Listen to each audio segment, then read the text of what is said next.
Awesome. So my name is Ben. I'm going to try and do my best today to teach you all about crypto, NFTs, and why it should matter to you all. So let's get a quick show of hands. Who owns crypto right now? Who's like actively invested? Just a hands up. Okay, cool, everyone. Who is into NFTs? Buying NFTs? Cool. Amazing. And anyone been in here for longer, in the crypto space for longer than, say, 6 years? Some OGs? Cool. Amazing. Well, let's get into it. So first of all, a story. So I was recently over in the US for the first time. Went to Hollywood. And if you've ever been to Hollywood, it's completely different to Tasmania, where I'm from. The people are different, food's different, culture, everything's really different. And I was really confused, right? And it made me feel a little bit unsettled being in Hollywood for the first time. And as I'm walking down the Hollywood Boulevard for the first time, looking at the stars on the ground, I'm approached by a man in a grey suit. And he's offering a free personality test. I'm like, I've always wanted to know more about myself. So I follow him inside into basically a big dark room with more people in grey suits to do this personality test. And I had a couple of schooners, so I was a little bit excited at the time. Anyway, 2 hours later, we finished this personality test. And my results are there. And he walks me back into the dark room to walk me through my test results. And at this point, I still have no idea where I am. I'm still ultra confused, right? And he walks me through my test results. And obviously, he walks me through everything that's wrong with me, right? And of course, he's got a solution to all my problems. Like most people in crypto, this is very similar. When you're teaching or selling solutions to problems you don't have, and I was feeling completely overwhelmed, and it's very similar when you first get into crypto. So today, I want to talk to you a little bit about, oh shit. Crypto can be overwhelming, right? A very similar experience when I was in Hollywood. And, sorry, it's going to take a moment. So the three key things today I really want to teach you about is what is crypto, what are NFTs, and the 3 investing strategies. So you can walk out of here knowing exactly what crypto is and why you should invest into it. So my name is Ben. I'm the founder of Collective Shift. We've helped over 10,000 crypto investors globally. I've been all in on crypto since 2016, and I've done a lot of things right, and I've done a lot of things wrong. And I think for most people, when they first get into cryptocurrency, there's a lot of untrustworthy people, right? There's a lot of people doing some pretty crappy things, and I was caught out in that space a few years ago. So it's a personal mission of mine now to really try and help people get in this space and really know how to invest properly in the crypto space. So the experts right now are probably your Uber drivers, all right, or the person at work telling you what crypto to buy, or your influencers or TikTokers. And although these people might be passionate, they're not necessarily experts. And I'm not an expert by any stretch, but what we're trying to do is really allow us to go into the fundamentals of why you should invest in crypto assets, looking at the sentiment, the on-chain, and really look at the valuations behind crypto assets. So a lot of us already in this room, are a little bit more experienced here than what I would have hoped. But what I believe in the cryptocurrency space is really allowing us to be that decentralized, aspect, right? So we don't need that middleman to transact peer-to-peer. We don't need someone to hold our hand. And through Bitcoin, we're really allowed to take control of our assets, right? We don't need that bank to do that. So there's 2 types of crypto assets, as we know. There's Bitcoin and Ethereum. And Bitcoin's really trying to be the digital asset, right? It's trying to be the USD equivalent, only digital. And one of the most important things that I find in this space is the limited supply with the 21 million Bitcoin, right? So with normal currencies, we have the inflation that's happening right now with the trillions and trillions of dollars the government's printed. The most important factor for me is that 21 million Bitcoin that's hard-coded into the system. The store of value of that as well, as we get that decrease in supply, so the halving that happens every 4 years, we get the decrease in supply. As we get more demand, we obviously get that increase in price. And that's the opposite of most central bank currencies, right? We get an increase in supply with the amount of money that's being printed, and we get that inflation. We've also got Ethereum, and Ethereum is basically trying to be the Web3 app store. So the utility token aspect and the smart contracts.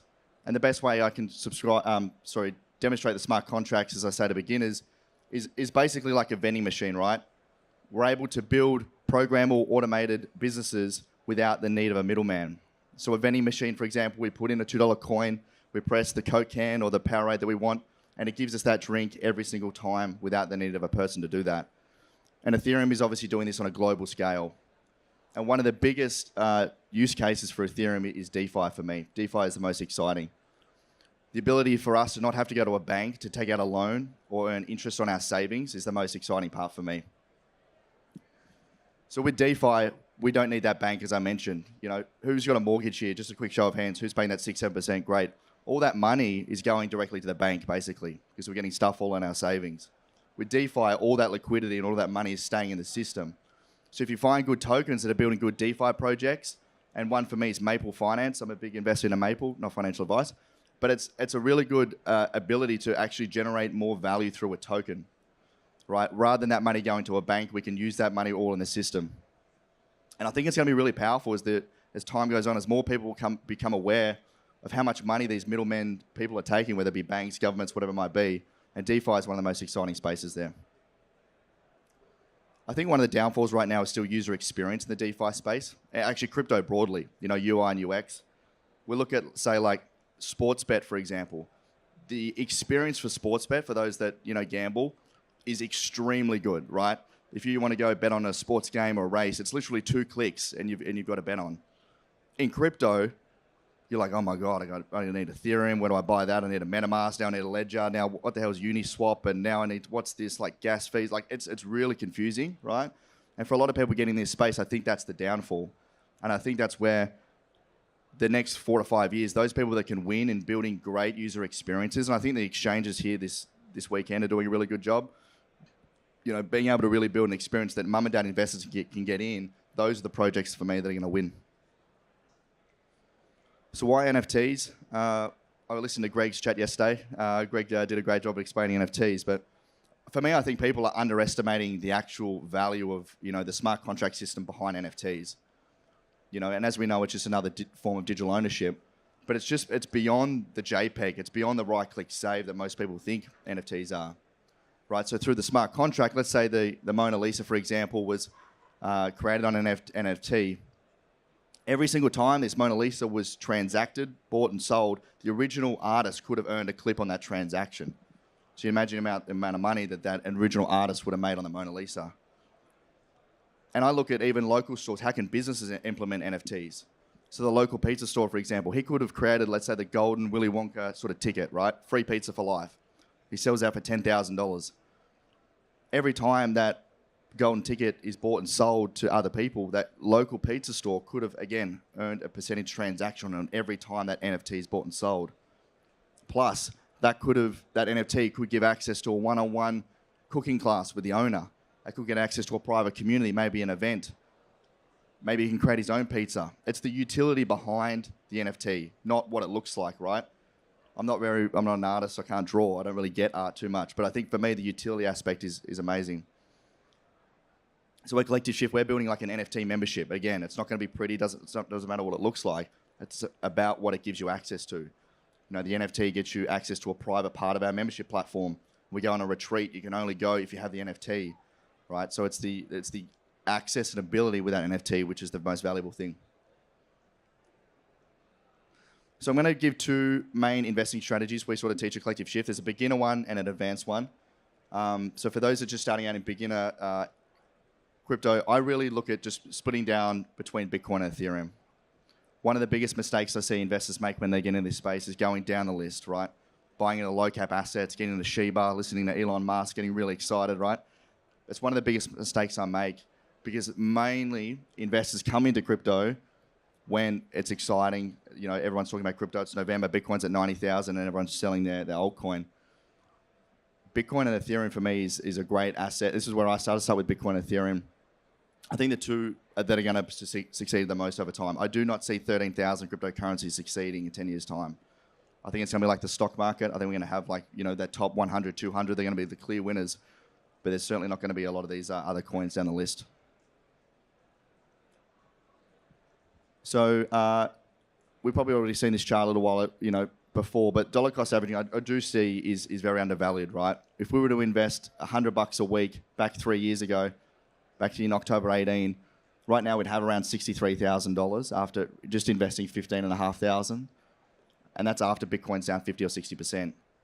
For me, I get carried away with this, trying to save up all this money and just buy a big load at once because I like to, build up my Bitcoin balance faster, right?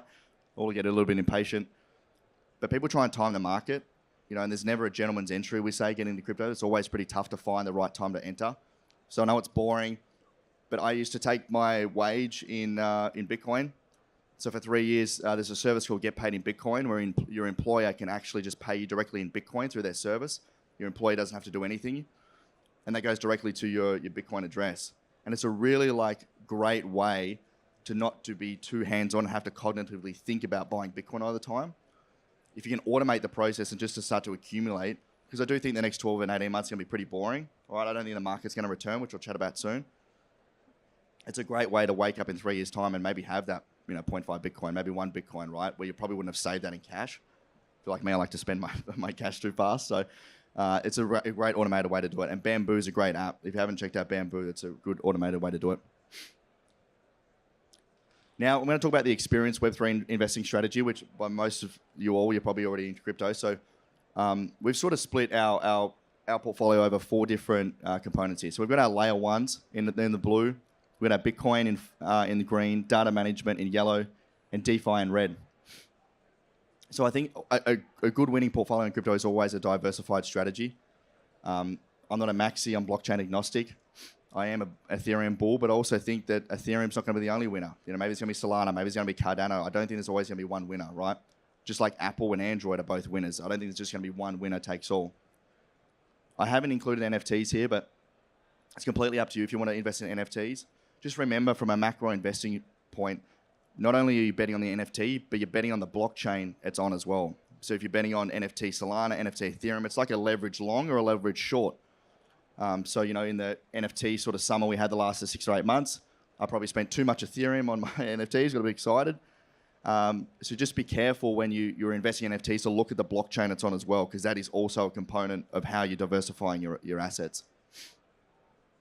As I mentioned, for me, Ethereum and Solana are good, but Bitcoin always should be a big component. I think Bitcoin is a blue chip. For me, I've got some pretty bold predictions about where Bitcoin's going to go. Super bullish on Bitcoin. And then we've got data management and DeFi as well, and Maple, which I spoke about before.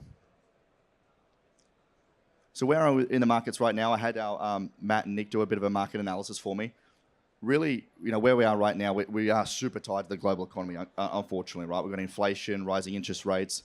I'm not a macro expert, but mainly people view Bitcoin and crypto as a risk-on asset. So when the world goes to shit, like we are now, they turn to risk-off assets like bonds and cash, and they get out of their crypto positions.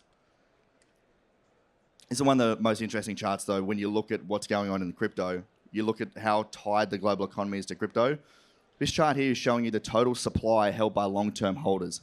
And I always look at Bitcoin as a good way to indicate the market, because if Bitcoin's leading, the altcoins will follow. If Bitcoin's going down, usually the altcoins will follow as well over a longer period.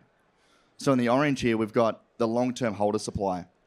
So we're nearly at all-time high amounts of the total Bitcoin supply, which is nearly 70%, 75% of all total Bitcoins are held by people that haven't sold in over 2 years, which is probably most people in this room, right, including me. So there is a huge component of convicted Bitcoin holders, right? The other 30% are made up of derivative traders and mainly macro investors, like MicroStrategy, where they're acquiring a lot of Bitcoins on their balance sheet. Tesla recently had to sell a crap load of Bitcoin because of the macro factors. They needed more cash. When you're talking 10, 20, 50, $100,000 Bitcoin transactions, that's a lot more than the retail investors are moving around at any one time. So yes, we are tied to the macro economy, but this is a really, really bullish chart. More and more people are accumulating, more and more people are using them, and it's a really bullish chart for me, although price is down. The other one I look at here is the market value to realized value ratio, which is MV/RV ratio. So there's 2 different things when you're looking in investing into an asset. There's price and there's value. So the value is something that the asset or company is providing to society, and the value is, and the price is what you can buy for that asset. So a great investment is always when the price is lower or undervalued than the actual value that it's producing in the economy, right? Now in crypto, because it trades 24/7, anyone can buy it, and we're so low on market cap, you get these huge volatility swings. So in bull markets, the price goes way above our $1. So this is a $1 ratio. In bull markets, the price or the ratio goes way above the value that's providing, because people are willing to pay more for it because they think it's going higher. Same in bear markets. The price goes lower because we get more depressive and we sell because we think it's going to zero. But the reality is the value stays within a pretty sort of semi sort of stream as it gets more and more utilized across the world. But the price usually goes above and beyond because of human emotions. It's a very psychological market, crypto. And right now, Bitcoin has gone below this $1 ratio for the fifth time, I think. Fifth time. And every time after it goes under the $1 ratio, we have that bull market. Right. So right now I see Bitcoin specifically undervalued any point that's around that $22,000 US dollar level. I think that's all I want to talk about on that slide. Cool. Okay, so Ethereum, I did this talk last week, and this was merge coming up bullish. I'll just remove that. So we did the merge. It all went successfully, thank goodness. Ethereum dominating, in my opinion. So the total value locked of Ethereum versus other layer one solutions is ginormous, right? If we look at Ethereum, it's holding 64% of the total value locked in layer one solutions. Not that I think that Ethereum, as I mentioned, is going to be the only winner. Back to the App Store analogy, there might be Apple, Android, et cetera, but I do think Ethereum is really scaling. They just finished the merge. They went from proof of work to proof of stake. So they've reduced the energy output by about 99%. The blockchain's become far more scalable. The only downside, I think, to proof of stake, who here actually sort of follows Ethereum pretty deeply, like proof of work, proof of stake across it? Cool. So for those people that aren't, Ethereum went away from the blockchain that Bitcoin uses, which is proof of work, which is where miners compete to solve an algorithm that basically locks in the transactions, and it went to proof of stake. Now, proof of stake basically is better for the environment, reduces less energy because you don't need miners to compute the transactions. However, we are a little bit more centralized. So Lido, one of the liquid staking providers, actually owns around 30% of the total staked Ethereum. So compared to Bitcoin, Bitcoin's far more decentralized, but when you look at Ethereum, we've got bigger players and exchanges that own a lot more of the Ethereum, which theoretically is potentially more susceptible to government crackdowns when you've got more centralized people to go and hunt down. So that's the only downside I see for proof of stake, but really exciting that Ethereum pulled it off. The analogy I used was Ethereum's a rocket ship, and mid-flight they tried to change the engine mid-flight with $300 billion on board. So they did it, thank goodness. So the other really interesting stat here as well is we've got the all-time high stable coins on exchanges. So this chart here is showing the amount of stable coins on exchanges, and it's hitting an all-time high. So what this basically represents to me is a lot of the crypto investors, when the market sort of turned, rather than taking their crypto out for cash, they rotated into stable coins. Now for me, when I look at it deeper, well, why would you want stable coins? To reinvest into the market at some point in time or do something within the crypto market. So there's a lot of people here holding stable coins ready to invest back into the market when the time's right. This hasn't happened before in previous bull markets. January 2021, look at the stablecoin volume.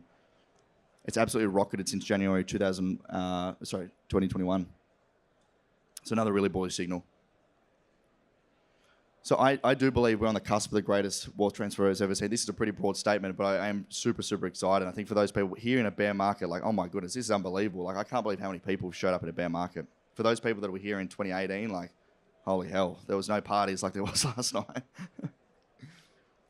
So one of the most common questions I get is like, Ben, I want to invest or I'm already investing. How can I start? Where do I start? What should I buy? When should I buy it? How do I look at any investing asset?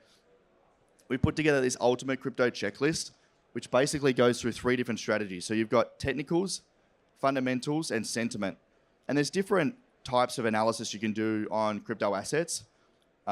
Most, I say, people have a certain niche. You might listen to someone, an influencer that has mainly technicals or maybe fundamentals or maybe sentiment. What we try and do is mix like a 360-degree view of a crypto asset because I think crypto is unlike any other asset, right? You're not just doing valuations on how much Coca-Cola is doing and what their profit and loss is. It's different. You do have to think about sentiment. You do have to think about technicals, and you do have to think about fundamentals. I'm less bullish on technicals. I'm not really a TA guy. I'm more fundamentals. But we put together basically a checklist here. It's completely free.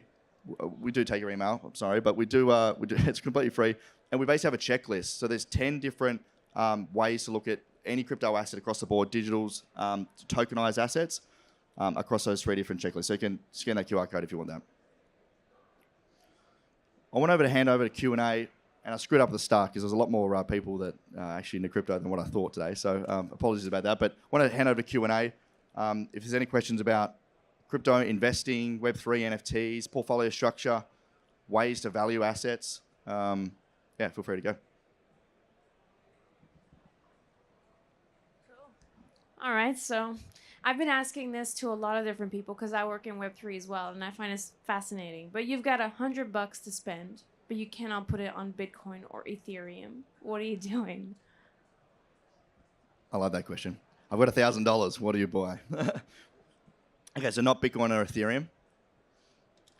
It's not enough for a Moonbirds, Greg. We can't get an NFT with $100.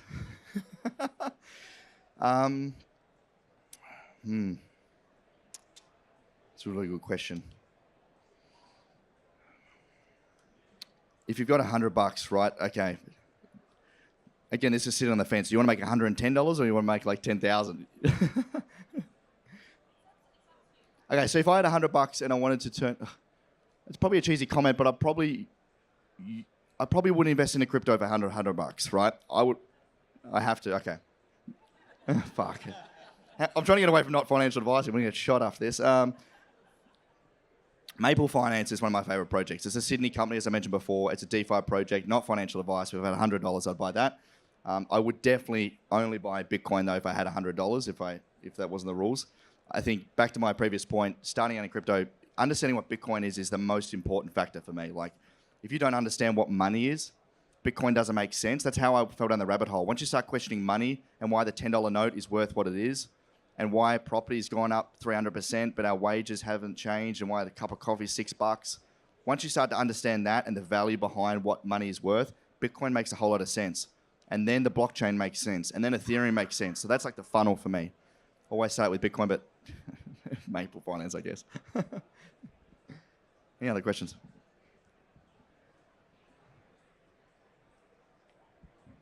Yeah, just with NFTs, is staking NFTs financially beneficial in the long run? Like, do some of the tokens that these staking NFTs provide sometimes are not worth much in the end, especially if the project goes down, or what is it worthwhile to stake NFTs? So the question was, is it worthwhile staking NFTs? I personally, across the board, don't ever stake my assets from a risk factor. So if you think about staking, you're basically locking up your assets, NFTs or tokens, to deliver something of value on the blockchain. But the problem with that is you're giving up your assets to someone else to entrust that they're going to do the right thing with it, plus the token value, right? Now, if you have lockup periods, if you can't touch your assets for 12 months and the token tanks, you basically got your hands tied. And I was having a conversation out there with someone around, what are my thoughts on staking. I personally have never done it, and I never will. I'm a big component of own your own keys, own your own wallet. So yeah, sort of be your own bank, that whole idea of decentralization. Look at what happened recently with Celsius or Luna or UST and all these different places where you put your assets, elsewhere. Because crypto was still very immature in a sense of a lot of the business models. Celsius was one of the most trusted, places in the world to put your crypto. They called themselves a crypto bank.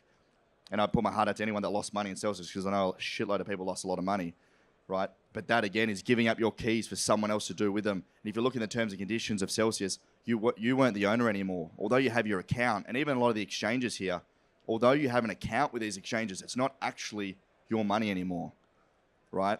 And usually users or retail investors, when things go tits up, like a bankruptcy, we are the last people to be paid out, right? And that's why there's been so many people burnt in Celsius, because they're paying out all their investors or their staff or the founder.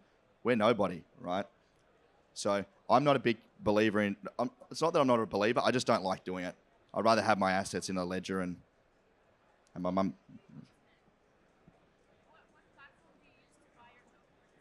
The question is where do I buy my crypto assets? I still use centralized exchanges. I just withdraw it straight away. Yep.